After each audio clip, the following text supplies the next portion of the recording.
right, folks, we're back here on the Boss Man Show with new head coach San Diego Toreros, Brandon Moore with me on the Boss Man Show at the Pioneer League. Coach, how you doing, man, out there in sunny San Diego, man?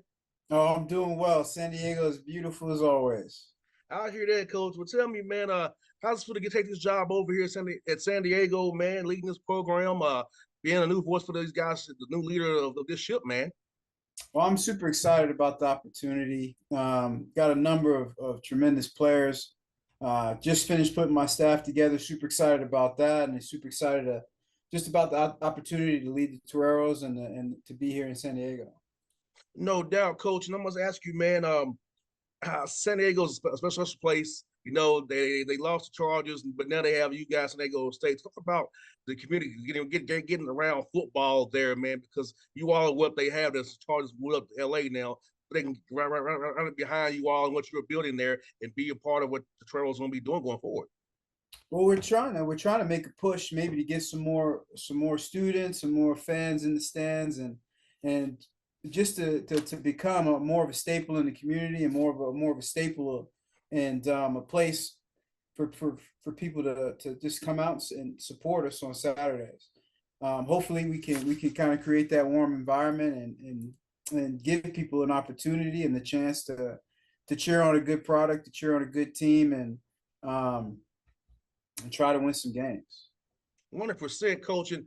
How has it been getting to meet your new players, getting to learn them learn about you? Because I know when you take something to someone new, it's always a little awkward tension at first. But how has it been getting them to trust and believe in you and the vision of your staff, who you've hired so far, and those who are coming? So how's that been for you? That process been? Well, I think I inherited a team that was hungry. Inherited a team that's used to winning championships, a team that's used to being successful and used to making a push in the playoffs. And I think that the players believe that I'm a coach and I'm a person that can pick that rifle up or and press into that next opportunity and give them that opportunity, give them a chance to continue to win games, continue to win championships, and try to make a push in the playoffs. And what's good is that you played in the NFL. You know what it is to get to that level. And I feel like having somebody like you there, show them the way of what it takes to become a pro. So they have an advantage having you as a coach, in my opinion, because you know where they want to go. And you know the eye of the sky does not lie.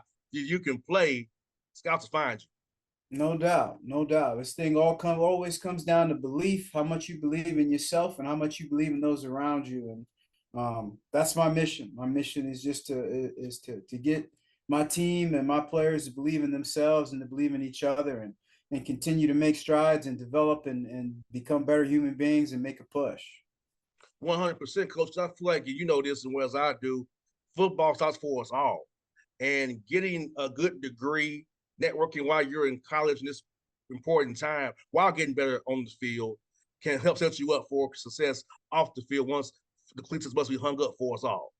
Absolutely, absolutely. One of our main recruiting pitches is the next 40 years of your life and not just the next four. And focusing on the network that the University of San Diego provides our student athletes and this beautiful campus and our legacy and our tradition of success on and off the field. And Coach Moore, for you, at what point in your journey of life did you decide you want to get into coaching? At what point did you kind of have the bug to want to coach?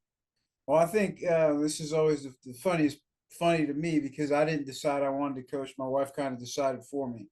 I had a son that was playing high school football. I'd retired from playing, and I just was enjoying retirement, to be honest with you. And he needed help, and he was struggling a bit, and I went out and helped them, and that kind of got the ball rolling for me.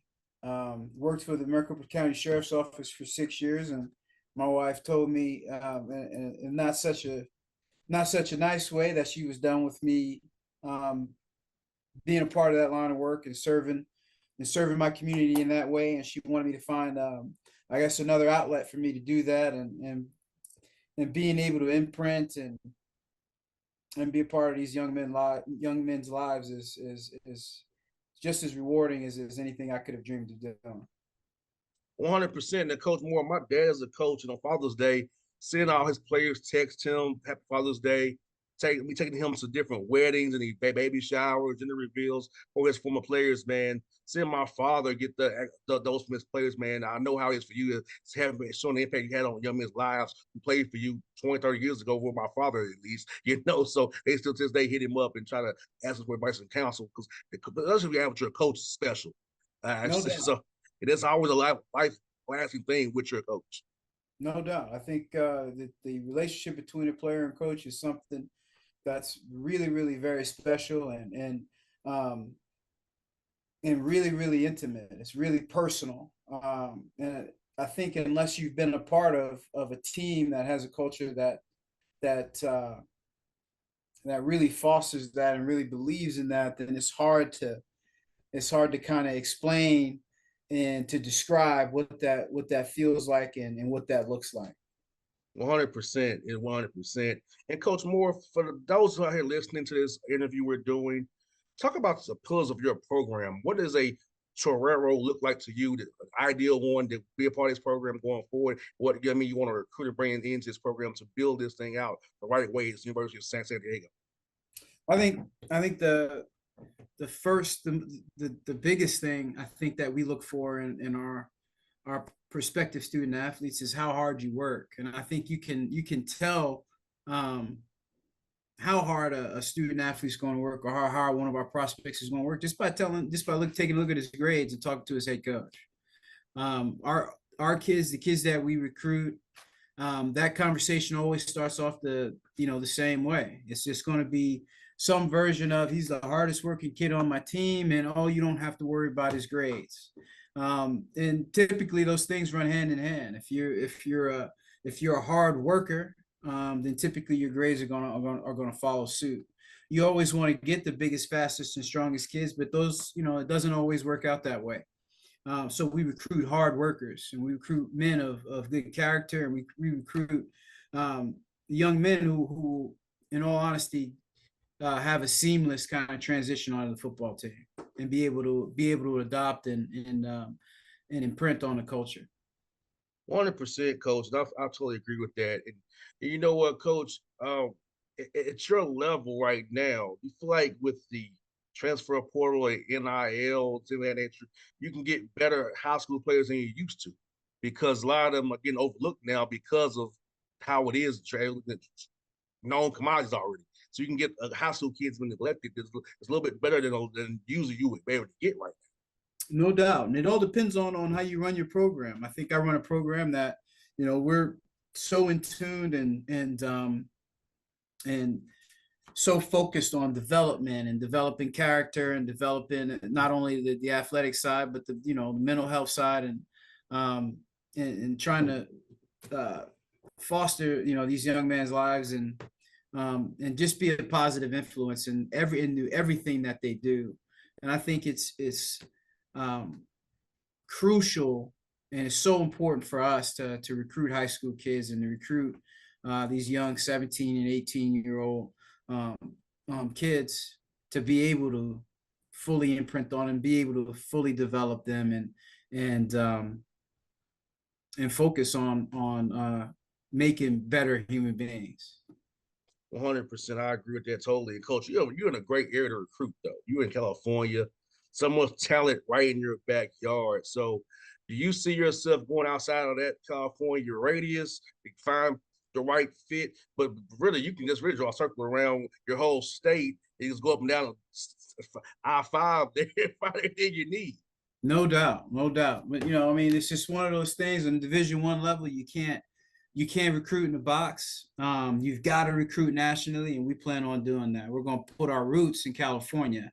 We're going to get the majority of our football team is going to be fielded in the state of California. Just like you said, we got a number of talented areas and a number of talented schools, and really trying to establish a footprint within the state is going to be very, very important. But we're going to recruit Texas just like everybody else does, and we'll spend some time in the Pacific Northwest, and we'll venture out east a little bit as as the prospects tell us to. But we will be focused in California, but we'll dabble in some of the surrounding areas as well. Yes, indeed. And Coach, I feel like this, Coach, football in Georgia, Texas, California, it's so well coached. It's like it's very high level. And when you get guys from states like this, they can't be plug and play as freshmen because they've been trained on like college teams to begin with in high school. Talk about the Absolutely. level of high school football has improved and coaching has improved. So you get these young men from high school, they're ready to jump into it and go.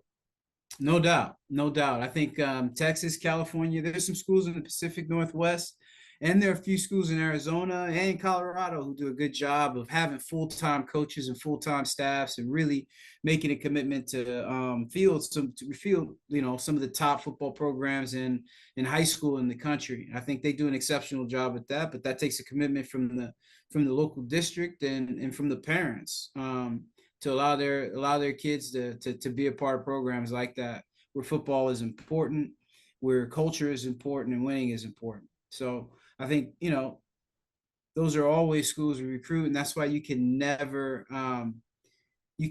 put Texas too far aside from recruiting. You've got to send at least one coach there. Somebody's got to go and sweep the corners and see if there's anything hanging out in Texas, in California. There's parts of Florida and Georgia that are also meccas in recruiting and meccas for talent. Yes, indeed. And coach, I feel like, man, like a guy from Georgia will love to come out there because of the weather. Because Mm-hmm. it's no humidity like he's out here. It's like crazy. Yeah. Yeah, So I love coming out to California. No humidity like he is out here, man. Like come out of the house, you're drenched. yeah, So that's that sticky heat out there. yes, that sticky heat. That No sticky doubt. heat, 100%. And coach, let me ask you this, man, for about the game itself. Since you played in the league and as football's evolved, man, for you, how have you seen the evolution of football offensively and defensively, in your opinion, coach? Well, I think one of the major changes offensively, especially on the college level, is the ability for offenses to use their quarterback. I mean, it adds another blocker, it adds another runner, it adds a whole nother element just in terms of, especially when you talk in terms of the run pass option. Defensive coordinators and defensive minded guys have to get creative about um, how they're gonna defend the quarterback and how they're gonna defend that extra option. And I think that's where you see a lot of the creativeness and come into football is with those different elements, especially as you see these quarterbacks start to get more athletic and you see, especially on the college level, you'll see some teams will come out with two quarterbacks. One who's going to be more of your athlete can come in, run your RPO game, run your power read game, your perimeter run game, that type of stuff, and the other guy who's your manager and who's going to be able to deal the ball all over the field. So teams being able to switch in and out of personnel groups and really manipulate the box and manipulate some different things with you've got to be prepared sometimes to have 2 and 3 game plans going into one game just in case plan A doesn't work. And I think, also defensively, you got to play more nickel now, and you have to have linebackers who can run, or safety in the corners and linebackers who kind of the same kind of body type that can run and No cover doubt. because these having that zero personnel out there, man. Absolutely. 10 personnel. Yeah. Yeah, spread it. It's gonna be tough to cover all that. You have all the big guys out there, have who can run and cover these guys. They're all these different routes they're running down these days. No doubt. The game has transitioned from a mauling, brutal pound the rock, run play action, game to this savvy. We're going to throw it every down, spit the ball to the perimeter, and take the runs when they give them to us. Type of game plan. I mean, coordinators have to get extremely creative defensively, man, just to try to match personnel and try to provide an advantage. And I've been watching what the Falcons have been doing. They're gonna be running more 12 personnel with Pitts and their tight end they drafted because Mm-hmm. Pitts and them are like wide receivers. They're tight end. Yeah, So you're in a pickle. Do you play as true 12 or do you play as nickel? So yeah, it's already put you in conflict already. That's about who you throw it out there in that group. yeah. Just being able to hide personnel groupings creates a ton of issues because you're one team when that tight end is attached, and you're a whole different team when that tight end is flexed and in space. And you got to be able to account for all of those things within the down because they can motion them and they can shift them and they can trade them from left to right. Where I mean, you have to balance the formation defensively. So I mean, there's a number of different things, and coordinators like Cliff Kingsbury and some of the other more innovative minds offensively have really made things difficult. Yeah, I know, Coach. I'm talking. I love watching the all 22. I love getting the what's watching it. I love seeing what's going on, man. Because I tell my girls like, what are you talking about? I said, baby, just you don't understand what I'm saying. Tommy talking in deep football terminology around it. She's like, well, she's I said, I'm sorry, baby. I'm sorry, I forget you don't understand what I'm saying. Yeah. This is what I so did you ever have that problem with your wife too sometimes when you talking like in full football code and you forget? Yeah, no doubt.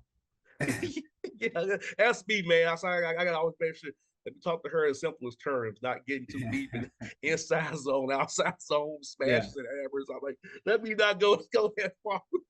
Yes. And you know what, Coach? I saw you not come to schedule, man. You got 3 great games on conference schedule wise, Cal, Poly, Tuffway, and Mason and Princeton. Tell me about this schedule, how it's gonna prepare you for final league play, man.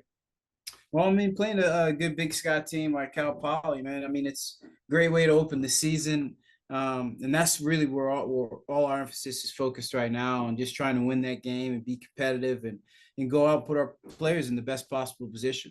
I think the schedule is set up for us to have a lot of success, just like we've had as a program in the past, and um, really just looking forward to that first opportunity, up in San Luis Obispo versus Cal Poly. And Coach Moore, before you all start camp, like what is what's your plan for the next few weeks before camp starts to before things gets crazy for you and your staff, man? I mean, we've been here 10 weeks now, and there's still a lot of work to do. We came into the season without a spring ball, so just trying to find any avenue that we can exploit to get the information to the players is really what we're focused on right now. The recruiting component, the class was signed before I got in, and I mean, I'm really proud of the work that the former staff did, and bringing in some real quality student athletes to come in and fill some holes for us. But in terms of the current staff, man, they're here in the office right now, just hammering out game plan and hammering out cut ups and just trying to prepare for that first contest. I hear that. Well, Coach Moore, it's been good having you on the show, man. Look forward to doing this with you again more down the road, man. I wish you all best of luck, Coach. It was really fun, man, to meet you today. I look forward to doing this again with you a lot, man, down the road as you be in this program, build it up, man. Absolutely. I appreciate it. Thank you for your time. Thank you, Coach. Appreciate you, man. Have a good one. All right.